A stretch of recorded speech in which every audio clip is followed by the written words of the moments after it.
নমস্কার। আজি আই অনরার সামনে রান্না লই এসি ইনলদি মুরগির হলে জাগিলা তারপর হলদি তিথরলা ইনলদি ডাইরেক্ট তিতা হল আরি ভোজনা সিটিং হতে হলে বুঝিত পারন আসলে সমস্যা নাই বুঝি লইবেন ইনলদি তিতা হরলা তারপরে ইনলদি শিমের বিচি আসলে শিমের বিচি নেন্ডেলে লইয়ে হচ্ছে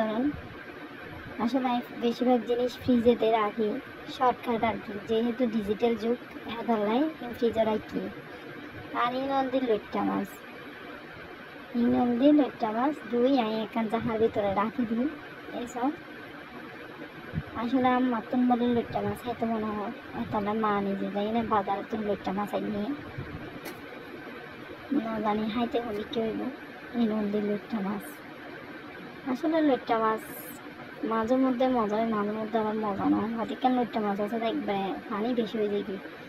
পানি নদিলেও পানি হয়ে যাবি আচ্ছা যাক ইনলদি ওই দান্ন মরিচেরই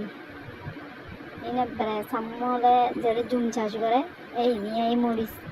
বাজিরে বাজে যে জাল আসলে আরা তো নিকা জাল না হাই আর খুবই কম জাল হাই এতলে বলি এই দান্ন মরিচ